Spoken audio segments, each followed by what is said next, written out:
شرط ہے، اور وہ شرط یہ ہے کہ تم میں سے ہر ایک آدمی میرے 10 صحابہ کو عبرانی زبان سکھلائے گا۔ 10 آدمی تھے یا 15 آدمی جو باقی رہ گئے تھے، اللہ کے نبی نے کہا ایک آدمی میرے 10 صحابہ کو عبرانی زبان سکھائے گا۔ 15 لوگوں نے 150 لوگوں کو عبرانی زبان سکھلائی، پھر اللہ کے نبی نے ان کو چھوڑ دیا کہ جاؤ تم لوگ اب آزاد ہو، ہم نے تم کو رہا کر دیا۔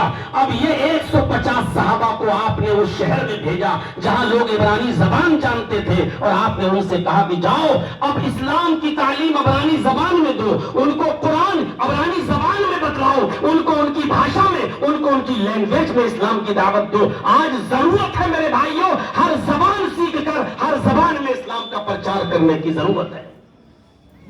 اللہ کے نبی ہر فرض نماز کے بعد یہ دعا پڑھا کرتے تھے، اور آپ عموماً یہ دعا پڑھا کرتے تھے، رب زدنی علما، الہ العالمین میرے علم میں زیادتی فرما۔ یہ وہ ہستی رب زدنی علما کی دعا پڑھ رہی ہے جس نے ماں کے پیٹ سے باہر آنے کے بعد بھی زانو تلمس طے نہیں کیا، جس نے ABCD نہیں پڑھی، الف با تا سا نہیں پڑھا۔ وہ شخص یہ کہہ رہا ہے رب زدنی علما، اے اللہ میرے علم میں زیادتی عطا فرما۔ علم سے یہ محبت تھی۔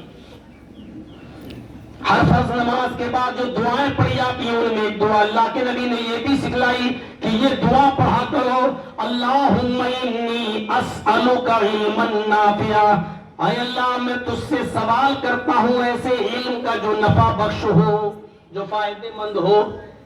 نفع بخش علم ہمیں تو عطا فرما۔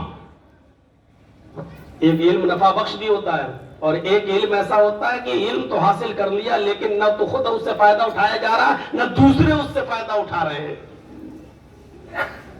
نہ ہمیں فائدہ پہنچ رہا ہے نہ ہم دوسروں کو فائدہ پہنچا رہے ہیں۔ ایسے علم سے اللہ کے رسول نے پناہ بھی مانگی ہے، اور دعا بھی سکھلائی ہے کہ تم یہ دعا مانگا کرو، اللہم انی اعوذ بک من علم لا ينفع، اے اللہ مجھے ایسے علم سے محفوظ فرما، ایسے علم سے نجات عطا فرما، ایسے علم سے دور کر جو نفع بخش نہ ہو، جو لوگوں کو نفع نہ پہنچاتا ہو۔ حفظ کر کے نکل گئے، اب ایسا نہ ہو کہ کالج کی زندگی میں جانے کے بعد اب قرآن آپ بھول جاؤ۔ اس قرآن کی حفاظت کریے گا، اللہ کی قسم بہت بڑی نعمت لے کر جا رہے ہو۔ اب علم کے دروازے آگے مزید کھلے ہوئے ہیں، بڑھاپے تک علم، میرے بھائیوں کے علم کا دروازہ بند نہیں ہوتا ہے، آپ آخری وقت تک بھی علم حاصل کرتے رہیے۔ میں نے مولانا عبدالرؤف صاحب جھنڈا نگری رحمت اللہ علیہ کو دیکھا، آخری وقت میں عبدالرؤف صاحب جھنڈا نگری رحمت اللہ علیہ لکھنؤ کے ہاسپٹل میں ایڈمٹ تھے، لکھنؤ کے ہاسپٹل میں ایڈمٹ تھے۔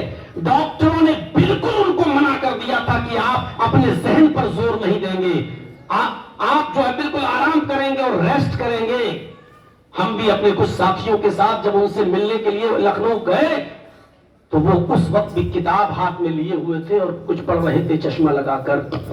ہم لوگوں سے ملاقات کی اور پڑھ رہے ہیں، تھوڑی دیر کے بعد ڈاکٹر راؤنڈ پہ آ رہا، انہوں نے جلدی سے کتاب بند کر کے تکیے کے نیچے اپنے پلوں کے نیچے رکھ لی۔ تو میں نے ہی ان سے پوچھا کہ مولانا آپ نے کتاب اندر کیوں رکھ لی؟ کہا ڈاکٹر منع کرتا کہ آپ پڑھیے گا نہیں، کچھ نہیں کریے گا، آپ دماغ پہ زور مت دیجیے گا۔ یہ پاگل ہے، میری پوری زندگی پڑھنے لکھنے میں گزری ہے، اب آخری وقت ہے، اس میں بھی ہم نہ پڑھیں تو فائدہ کیا ہے؟ علم کا دروازہ آخری سانس تک بند نہیں ہوتا ہے میرے بھائیوں۔ جو پڑھنے میں منہمک رہتے ہیں وہ ڈاکٹر کے منع کرنے کے باوجود کتاب ان کے ہاتھ میں ہے۔